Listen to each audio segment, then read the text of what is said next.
질문을 한번 올려드리겠습니다. 예수님이 이 땅에서 아주 많은 교훈들을, 진주 같은 그런 말씀들을 많이 하셨는데, 이런 귀한 말씀들을 하나로 엮여가지고 만들면 뭐가 나올까요? 다시 한번 말씀드리면, 예수님께서 이 땅에서 공생에 사역하실 때 가르치신 메시지의 핵심이 무엇일까요? 무엇일까요? 센스가 있으신 분은 오늘 제목에서 알 수가 있겠죠. 하나님의 나라입니다. 예수님의 모든 메시지는 바로 하나님의 나라에 관한 것입니다. 자, 이 하나님의 나라는 하늘나라입니까? 천국입니까? 다르게 한번 질문해 볼게요. 천국은 올라가는 겁니까? 아니면 천국은 우리에게 오는 것입니까? 어떻게 생각하세요? 대답이 잘 안 나오시는데, 천국은 우리가 오해하는 것이, 하나님 나라에 대해서 가장 크게 오해하는 것은, 그것은 우리가 죽어서 가는 나라라는 생각을 한다는 거예요. 피 안의 땅으로 이 고통의 세상을 벗어나 죽으면 천국 간다라고 우리가 생각을 합니다. 이런 오해를 하게 된 것은 마태복음에서 하나님의 나라를 천국으로 우리가 번역을 했기 때문에 이런 오해가 있었던 것 같습니다. 유대인들은 하나님의 이름을 부르기를 두려워합니다. 그래서 하나님의 나라를 하늘의 나라라고 표현한 것이에요. 그것을 중국어 성경으로 바꾸니까 하늘의 나라, 천국으로 번역하게 된 거죠. 그래서 오늘 우리 토속신앙 안에 펼쳐져 있는, 뻗어져 있는 천당이란 개념이랑 뒤섞여 있는 거예요. 오늘 우리 민속신앙 가운데 천당이란 개념이 있었습니다. 그것은 역시 죽으면 천당 간다라고 생각하는 그런 개념이 성경에 기록된 하나님의 나라랑 뒤섞여 버린 거예요. 그러나 여러분, 하나님의 나라는 우리가 죽어서 가는 나라일 뿐 아니라 하나님의 나라는 오는 것입니다. 할렐루야. 마가복음 1장 15절을 다시 한번 읽겠습니다. 같이요. 시작. 이르시되 때가 찼고 하나님의 나라가 가까이 왔으니 회개하고 복음을 믿으라. 여러분, 이 시간 이후로 천국의 단어가 나오면 저 멀리 어떤 이상향으로 가는 그 어떤 것이 아니라 하나님의 나라로 이해하시기를 주님의 이름으로 축원합니다. 하나님의 나라, 그게 뭐겠습니까? 하나님의 왕권, 하나님의 통치가 적용되는 것이 나라예요. 우리나라의 통치, 우리나라의 국력이 적용되는 곳이 우리의 나라인 것입니다. 저 멀리 다른 나라를 할지라도 우리나라의 국가의 권력이 적용되는 대사관 같은 경우에는 우리나라 국내법이 적용되는 거예요. 마찬가지입니다. 하나님의 나라는 장소가 아니라 하나님의 통치와 하나님의 권세가 적용되어지는 모든 것이 하나님의 나라인 것입니다. 그래서 마가복음 1장 15절은 마가복음 전체를 지배하는 핵심 구절입니다. 다른 복음서들도 마태복음, 누가복음, 요한복음도 다 이렇게 하나님의 나라에 대한 이야기가 시작되는 것이죠. 우리 마태복음 4장 17절, 누가복음 4장 17절, 공교롭게도 하나님의 나라를 이야기하는 부분이 이제 언급되고 있는데 한번 읽어볼게요. 마태복음 4장 17절. 이때부터 예수께서 비로소 전파하여 이르시되 회개하라 천국이 가까이 왔느니라 하시더라. 예수님께서 가만히 계시다가 백성들에게 첫마디가, 가장 중요한 첫마디가 바로 하나님의 나라가 가까이 왔다, 이렇게 얘기하는 거예요. 마태복음의 저자 마태는 바로 그것을 가장 먼저 소개하고 있는 것이죠. 누가복음도 한번 볼까요? 누가복음 4장 17절에서 19절. 선지자 이사야의 글을 드리거늘 책을 펴서 이렇게 기록된 데를 찾으시니 곧 주의 성령이 내게 임하셨으니 이는 가난한 자에게 복음을 전하게 하시려고 내게 기름을 부으시고 나를 보내사 포로된 자에게 자유를, 눈먼 자에게 다시 보게 함을 전파하며 눌린 자를 자유롭게 하고 주의 은혜의 해를 전파하게 하려 하심이라 하였더라. 아멘. 여러분, 이렇게 기름 부음 받은 자를 메시아라고 합니다. 그 이사야가 예언한 다시 오실 하나님의 왕권을 가지고 오실 메시아가 지금 임하였다라고 예수께서 말씀하고 있는 것입니다. 결국 모든 복음서는 공통적으로 이렇게 선언합니다. 첫째, 하나님의 때가 이르렀다. 둘째, 하나님의 나라가 가까이 왔다. 셋째, 그러므로 사람들은 회개해야 한다. 넷째, 예수의 복음을 믿어야 한다 하는 것이 천국 복음의 핵심입니다.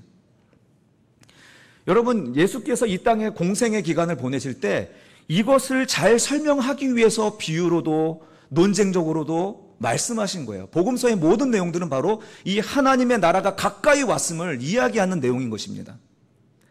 자, 하나님 말씀에 예수 그리스도의 복음의 핵심은 뭐라고요? 하나님의 나라예요. 자, 그 나라, 이 천국이 시작됐습니까? 아니면 먼 미래의 일입니까? 시작되었다고 말하는 것입니다.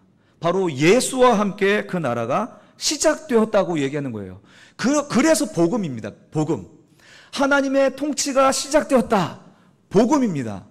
이 복음이란 유앙겔리온이라는 단어는 원래 황제가 쓰던 단어였습니다. 황제가 어떤 나라를 공격하여서 그 나라에 편입을 시키면 이제 편입된 나라에 총독을 보내거나 자기에게 속한 왕들을 보내거나 분봉왕들을 세울 때 이 사람들을 보내기 전에 먼저 기쁜 소식이라는 이름으로, 바로 복음이라는 이름으로 그 지배할 나라에게 보내는 게 복음이었습니다. 유앙겔리온. 그러니까 이 황제의 통치가 시작되었다라고 이야기하는 거죠. 여러분, 바로 예수의 통치가 시작되었다라는 것을 알리는 것이 바로 복음입니다. 우리가 이런 하나님의 통치 안에 여러분 살고 계시는지요?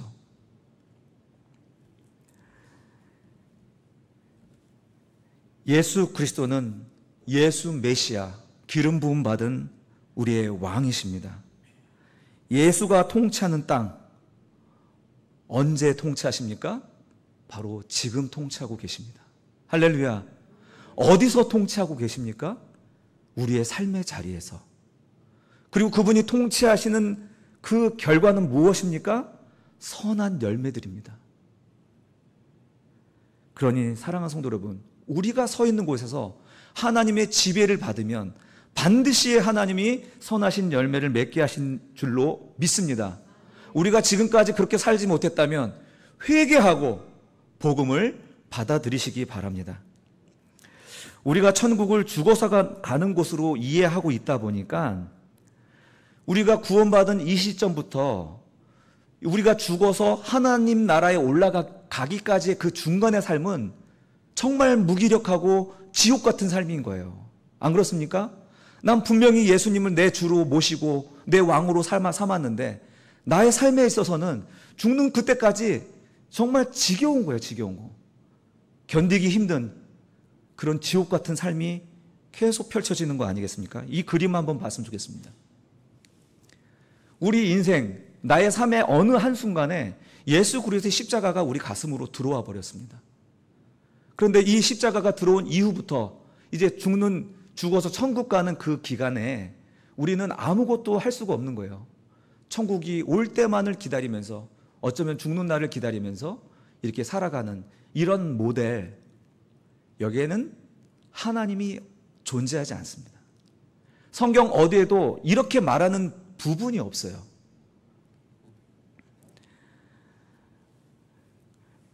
우리가 그러니까 종말에 대해서 우리가 이렇게 이해하고 있기 때문에 성경의 많은 부분을 이해하기가 어렵습니다. 하나님의 나라가 너희 가운데 있느니라, 가까이 왔느니라. 주님이 2000년 전에 오셨는데 가까이 왔다 그러는데 왜 아직도 안 옵니까? 이런 질문을 해본 적 없으세요? 이해가 안 되는 거예요. 하나님의 말씀이요. 우리 로마서 8장 24절 한번 같이 볼까요? 시작. 우리가 소망으로 구원을 얻었음에 보이는 소망이 아니니 보이는 것을 누가 바라리요? 뒤에 더 없나요? 네네. 예, 우리가 소망으로 구원을 받았습니다. 과거의 일이죠. 과거의 일입니까? 아닙니까? 이미 일어난 일이에요. 우리의 소망으로 구원을 이미 받았습니다. 하나님의 소유가 되었습니다. 그런데 여전히 우리가 소망하는 미래적인 일이 기다리고 있다는 거예요. 자, 우리 다음 그림을 한번 볼까요? 다음 그림. 예, 이 그림이 바로 우리 장로교 성도들이 우리 장로교에서 정말 우리에게 주시는 그 종말론적인 이중구조예요. 위대한 교리예요. 우리 장로교 성도들이라면 모두 다 알고 있어야 되는 그림인 거예요. 우리가 예수를 영접하고 예수를 받아들인 순간 어떻게 해요? 오는 세대 하나님의 나라가 시작된 것입니다. 그런데 우리의 삶은 여전히 이 땅에서 진행되고 있죠. 죽는 그 순간까지. 그러면 우리는 어떻습니까? 하나님의 나라와 이 세상과 이중 구조 속에 우리가 놓여 있는 것입니다. 그래서 여러 가지 갈등이 그래서 생기는 거예요. 초대교회 성도들은 이런 구조, 이런 그림을 보지 못했지만 바로 이런 이해를 가지고 삶을 살았던 것이었습니다. 이걸 우리는 신학적으로 이미와 그러나 아직, 이미 일어났지만 아직이라는 말로 표현하는 것입니다. Already but not yet 이라는 이건 신학적인 용어로 딱 명제가 된 것입니다. 이미 우리는 구원을 받았습니다. 하나님의 나라가 시작되었습니다. 그러나 온전한 회복은 아직 다가올 일이라고 이야기하고 있는 거예요. 이런 긴장 속에 우리를 왜 두셨을까? 그냥 하나님이 그냥 한 번에 그냥 하나님의 나라를 이루어가지고 당신의 백성으로 삼으면 좋잖아요. 왜 이렇게 하지 않을까요? 이 기간에 하나님께서 우리에게 요구하는 것이 있기 때문에 그렇습니다. 바로 거룩하고 진실한 공동체가 되게 하기 위해서 거룩하고 진실한 공동체, 이 공동체를 교회라 부릅니다. 그리고 이 교회를 성경에서 예수께서는 신부라고 묘사하고 있습니다. 신부는 거룩하고 순결해야 됩니다. 결혼을 앞두는 신부 얼마나 순결하고 거룩하고 이쁩니까? 주님께서 우리 교회를 그렇게 바라보고 그런 수준의 공동체를 요구하고 있다는 것입니다. 예수께서 이렇게 결혼이라는, 성경에서 결혼이라는 모티브로 우리에게 말씀을 거실 때 이스라엘의 결혼 풍습을 한번 이야기해 볼 필요가 있습니다. 이스라엘의 결혼도 우리와 마찬가지로 약혼식을 하고 그 다음에 이제 혼인잔치가, 본격적인 결혼 혼인잔치가 시작됩니다. 우리랑 비슷하죠.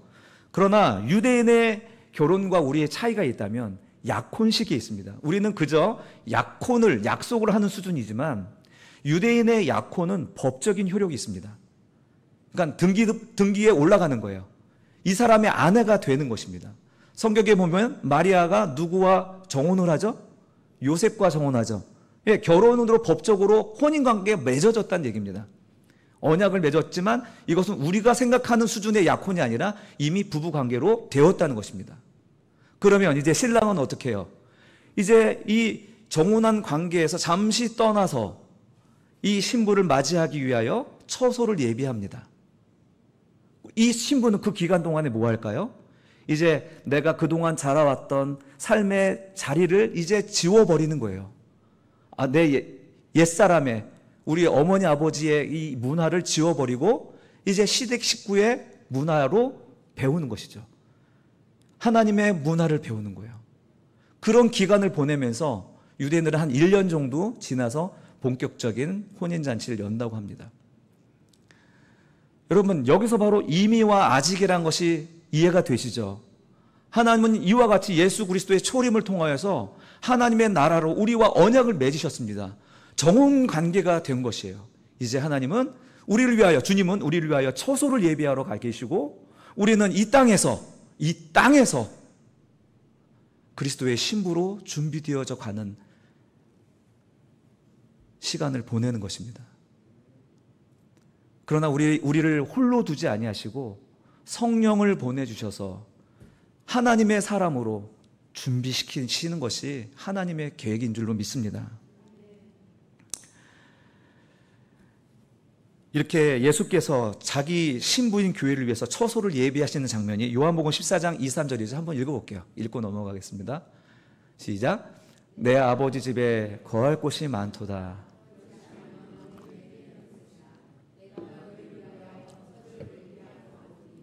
가서 너희를 위하여 거처를 예비하면 내가 다시 와서 너희를 내게로 영접하여 나 있는 곳에 너희도 있게 하리라. 아멘. 할렐루야. 막 흥분되지 않습니까? 결혼을 앞둔 신부의 그 흥분, 우리 신자들의 마음속에 있어야 되지 않겠습니까? 주님이 나를 위해서 준비하고 있어요. 감동이 돼요. 막 그날이 막 기다려져요. 그리고 그날 그냥 가시는 게 아니라 신부를 거룩하고 순결하게 하시기 위해 시댁 식구로 만들어 가시기 위해 성령을 부어주시는 이야기. 요한복음 16장 12절에서 15절 한번 또 같이 읽겠습니다. 시작. 내가 아직도 너희에게 이를 것이 많으나 지금은 너희가 감당하지 못하리라. 그러나 진리의 성령이 오시면 그가 너희를 모든 진리 가운데 인도하시리니 그가 스스로 말하지 않고 오직 들은 것을 말하며 장래의 일을 너희에게 알리시리라. 그가 내 영광을 나타내리니 내 것을 가지고 너희에게 알리시겠음이라. 무릇 아버지께 있는 것은 다 내 것이라. 그러므로 내가 말하기를 그가 내 것을 가지고 너희에게 알리시리라 하였노라. 아멘. 예, 그 성령이 우리 성부의 마음속에 있는 것도 알게 해주시고 성자 마음속에 있는 것도 알게 하셔서 이 그리스도의 신부로 하여금 하나님의 사람으로, 하나님의 가족으로 시댁 식구가 되게 하시려고 성령을 보내주셨다는 것입니다.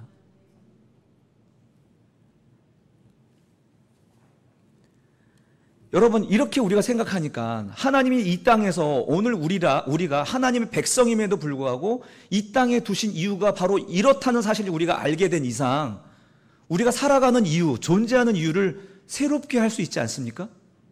그저 죽기만을 기다리는 것이 아니라 지금 나의 삶의 자리에서 하나님의 나라를 살아가는 그런 기대감으로 살 수 있지 않겠습니까?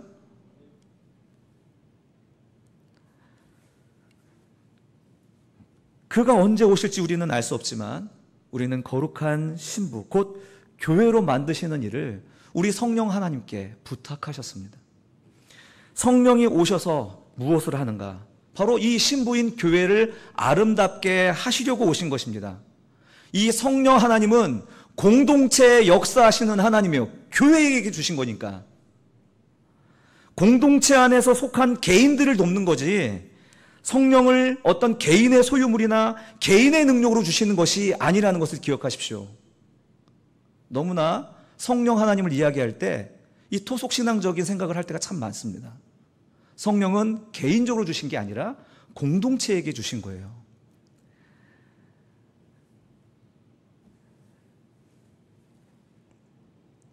그러니까 교회가 세워지고 교회가 하나 되기 위한 이 공동체가 가장 중요해요. 교회 신앙에 있어서. 그러므로 교회 안에서 개인 플레이 있을 수 있습니까? 없습니까? 개인적인 신앙은 있을 수가 없는 거예요.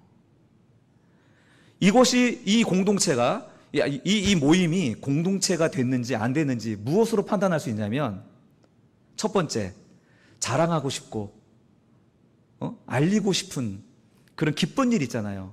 이것을 마음껏 자랑할 수 있으면 공동체가 된 거예요.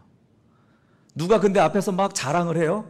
뒤에서 막 또 좀 웃기고 누워있네 뭐 이러면서 괜히 속에서 막 뒤틀리고 괜히 미워지고 시기가 되고 이러면은 그 모임은 공동체가 아닌 거예요. 아직. 또 슬픈 일을 만났어요. 어려운 일을 만났어요. 남들에게 알리기 참 부끄러워요. 그냥 혼자 하나님께만 나가요. 이것도 아니라는 거예요. 그것을 이해하게 할 수 있어야 돼요. 왜? 성령님은 공동체 안에서 역사하기 때문에 그렇습니다. 백날 혼자 기도해 보세요. 공동체 안에서 하나님의 성령이 임하는 것입니다. 이 공동체가 얼마나 큰 하나님의 선물인지 몰라요. 이 공동체를 가꾸지 않으면 우리는 우리의 수고와 헌신과 노력이 아무것도 아닌 것입니다. 성령께서 이 교회, 이 공동체에게 주신 성령의 열매는 무엇입니까? 갈라디아서 5장 22, 26절의 내용들 다시 한번 아십시오. 너무나 잘 아는 말씀이시죠? 22절부터 26절 말씀. 오직 성령의 열매는 사랑과 희락과 화평과 오래 참음과 자비와 양성과 충성과 온유와 절제니 이 같은 것을 금할 법이 없느니라. 아멘. 여기까지요. 여러분, 이 9가지 열매 중에서 상대가 없으면 의미가 있습니까? 상대가 없는 사랑이 존재합니까? 상대가 없는데 나 혼자 기뻐하는 게 의미가 있습니까? 상대 대상이 없는데 화평이라는 게 의미가 있습니까? 공동체가 없으면 나도 없는 것입니다. 공동체가 없으면 성령도 없는 것입니다. 성령의 열매는 이 공동체를 하나가 되게 하기 위해서 주시는 열매이지 내 개인의 능력, 무슨 손에서 바람이 나가는 그런 능력을 이야기하는 게 아니에요.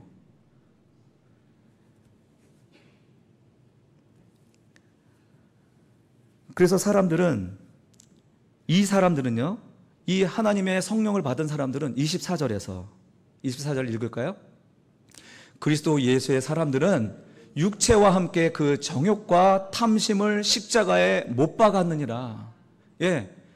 이건 내가 스스로 버릴 수가 없기 때문에 그리스도 앞에 나가서 못을 박아버리는 거예요. 이 모든 것들은 공동체를 깨뜨리는 거거든요.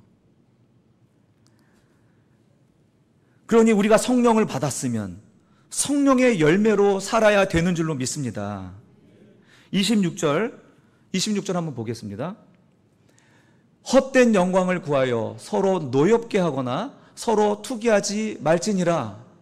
성령의 열매를 주시는 말씀 가운데 주시는 메시지예요. 그러니까 우리 모든 공동체를 깨뜨리는 것들을 다 십자가에 못 박고 이 모든 불경건한 것들을 버리라고 이야기하는 것입니다. 여기서 말한 헛된 영광, 헬라어로 케노독토스, 이 단어는요, 자만하는, 허영심이 강한, 자랑하는, 허풍 떠는 이런 것들로 인해서, 이런 사소한 태도로 인해서 공동체가 깨지는 거예요. 그러나 우리의 성숙한 공동체가 되면 어떻습니까? 이렇게 자랑하고 허풍 떨고 이런 사람들을 어떻게 볼까요? 시기하고 질투의 눈으로 보는 게 아니라 아직 미성숙해서 그렇지, 불쌍히 여길 수 있는 거예요. 그러나 둘이 똑같아요. 그러면 시기하고 질투하는 거예요. 자랑하는 사람도 문제지만 그걸 시기하는 사람도 똑같은 사람인 거죠. 모두 이런 것 때문에 공동체가 깨지고 갈등하는 것입니다.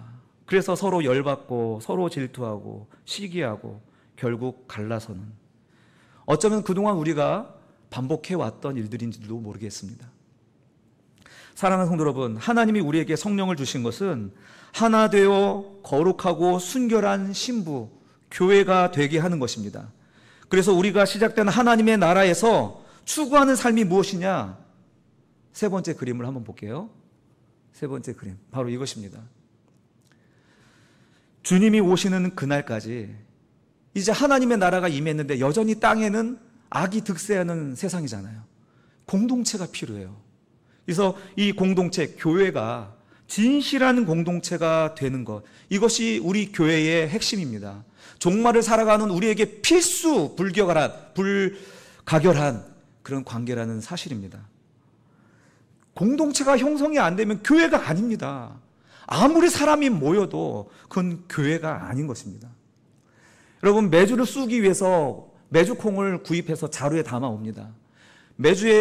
이 자루 안에 메주가 콩이 가득 들어 있습니다. 하나가 되어 있는 건가요? 자루 안에 들어 있으니까 하나와 같겠죠. 우리는 하나라고 생각했겠죠. 그러나 자루를 쏟아버리면 어떻게 될까요? 쏴 퍼지면서 흩어져 버리잖아요. 하나가 아니에요.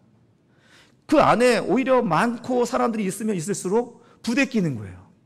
괜히 기분도 나쁘고 나를 힘들게 하는 존재가 생기고, 기분 나쁘면은 이 콩머리로 저 콩머리를 들이받으면서 쟤도 튀고 나도 튀는 거예요, 그냥. 그러나 이 메주콩들이 이제 메주 쓰는 과정을 한번 보세요. 메주가 되어가는 과정이 바로 하나님이 교회를 세워가는 과정과 정확하게 일치가 됩니다. 먼저 콩을 선택합니다. 그리고 그 콩을 아주 깨끗이 씻어냅니다. 그리고 콩을 물에 오래도록 불립니다. 이게 불려지면 이제 불린 콩을 뜨거운 물에 충분히 삶아서 삶습니다. 이쯤 되면 콩의 껍질이 얇아지고 부들부들해지죠. 이제 콩을 절구나 분쇄기에 넣고 이제 갈아버립니다. 이제 원래 콩의 형태는 사라졌어요.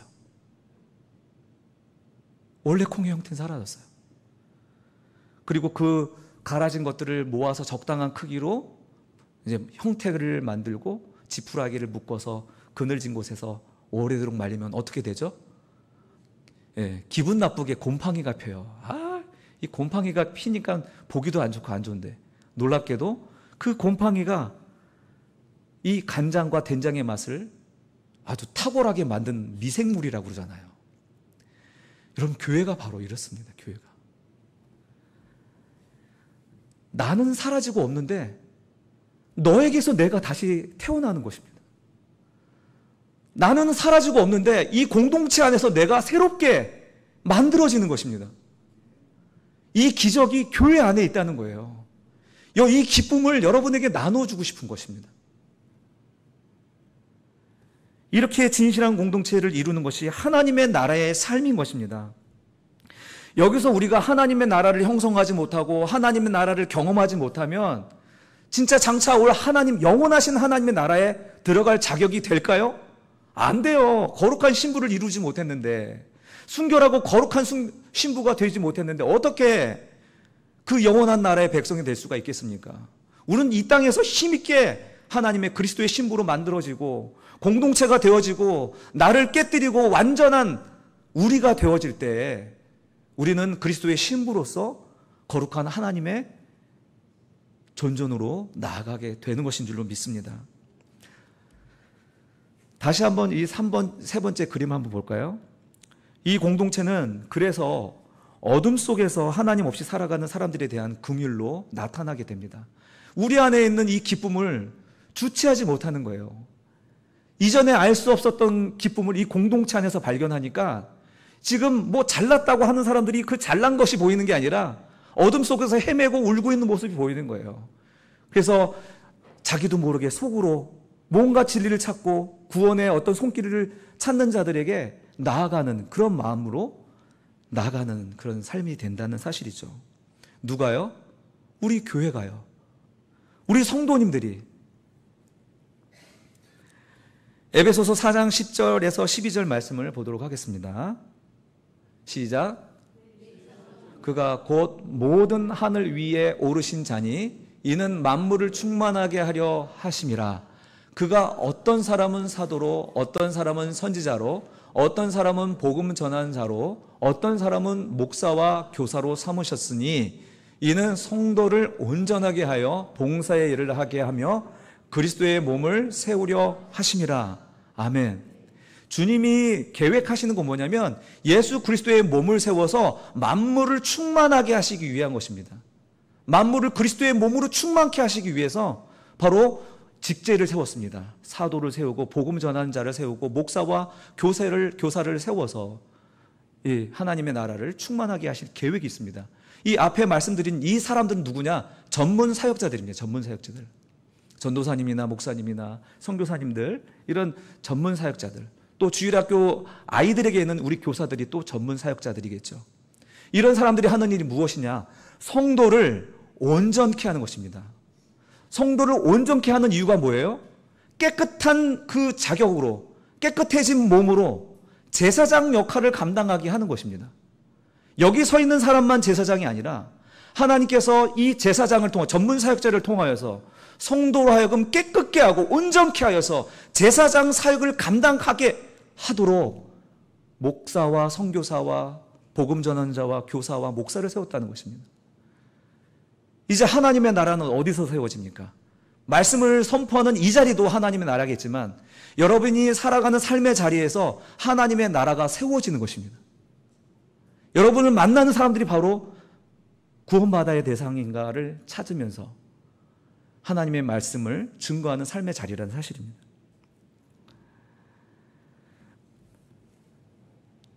여러분, 하나님의 나라가 이렇게 세워지고 있습니다. 지금 우리는 들리지도 않고 요란하지도 않고 잘 모르지만 누룩처럼 하나님의 나라가 번지고 있습니다.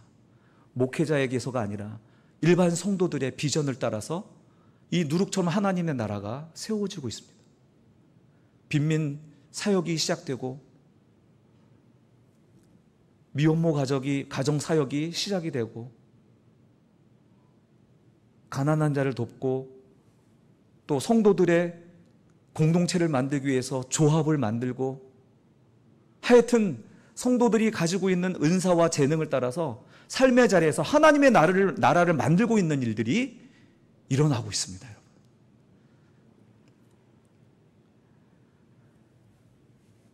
여러분, 이런 교회, 이런 나라, 하나님의 나라를 우리 옥토교회 안에서 세우고 싶은 것입니다.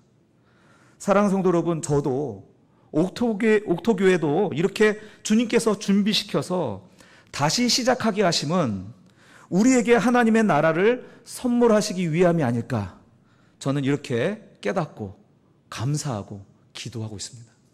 주님이 우리에게 주시는 것은 그냥 간단히 여러분이 삶이 편안해지고 그냥 우리 삶 속에서 어떤 건강하고 화평하게 살아가는 것이 아니라 우리 공동체를 하나님의 나라로 만드는 것이 하나님의 뜻인 줄로 믿습니다. 저는 이것을 빠른 시간 내에 시작하려고 합니다. 왜냐하면 여러분의 관심과 그 사랑이 빠르게 식을 것을 알기 때문에 그렇습니다. 지금은 처음이니까. 그리고 서로에 대한 어떤 궁금증이라든지 기대나 환상이 곧 있으면 식을 것을 알기에 그것이 사라지기 전에 예수 그리스도의 복음, 하나님의 나라를 빨리 여러분과 함께 나누고 싶은 것입니다. 앞으로 금년부터 시작해서 3년 이내는 옥토교회에게 굉장히 중요한 전환점이 될 것입니다. 한 사람의 움직임이 아니라 소수의 사람이 아니라 여기 재직들과 또 하나님을 사랑하는 모든 성도들이 다 함께 움직여야지 만들어져가는 하나님의 나라 이루어질 줄을 믿습니다. 그래서 제가 앞으로 아직 우리 구역 모임이나 목장 모임이 없기 때문에 일주일에 10개의 목장을 만들려고 합니다. 목장을 만들고 아직 구역장이 없으니까 제가 그 10개의 목장에 구역장이 될 예정입니다. 그래서 금년 말까지 17주간에 여러분과 함께 하나님 나라 그리고 우리의 구원을 확인하고 내 회심을 확인하고 그러면서 금년 말까지 이제 제가 구역장에 대해서 이제 월화수목금토일 시간 되시는데 3분 이하로 이렇게 이제 재직을 중심으로 먼저 시작하려고 합니다. 우리 장로님들을 비롯해서 권사님, 집사님들, 재직들을 중심으로 먼저 시간이 되는 대로 이제 시간을 장소가 상관없이 마련해지면 그곳이 어디든지 제가 가서 하기도 하고 오셔서 할 수도 있고 하여간 이렇게 최소한 10개를 준비해서 이런 하나님의 나라에 대한 복음을 나누려고 합니다. 여러분 모두 다 같이 참여하시고 그리고 이것을 위하여서 아무런 준비 없이 시작하는 것도 또한 우리가 경계해야 되기 때문에 참 감사한 것은 중보기도팀이 발빠르게 움직여 준 것도 하나님의 뜻인 것 같습니다. 왜 하나님이 그런 기쁜 마음을 주셨는지 잘 모르겠는데 와 보니 여러 가지로 막 준비하려고들 하시더라고요. 여러분 기도 사역이 준비되어야 될 줄 믿습니다. 그래서 중보기도팀에 여러분들이 합류해 주시고 기도로 준비하고 또 7월 둘째 주 정도 되면 우리가 다 같이 특별 새벽 기도를 통해서 우리가 마음을 다 준비하고 하나님 나라를 한 마음으로 사모하면서 나아가는 그런 시간들을 가지려고 합니다. 여러분 저는 이것을 정말 의심할 수 없는 하나님의 계획이라고 믿습니다. 주님의 꿈이라고 믿습니다. 주님이 이곳에 하나님의 나라를 세우시려고 우리를 거룩한 신부로 만드시려고 성령을 우리에게 부어주셨으니 하나님의 말씀으로 순종의 기도로 함께 그 나라를 만들어갈 수 있기를 주님의 이름으로 간절히 축원합니다. 아멘. 우리 기도하겠습니다. 하나님 감사합니다. 하나님이 우리를 향하신 놀라운 일, 그 착한 일을 주님께서 시작하셨습니다.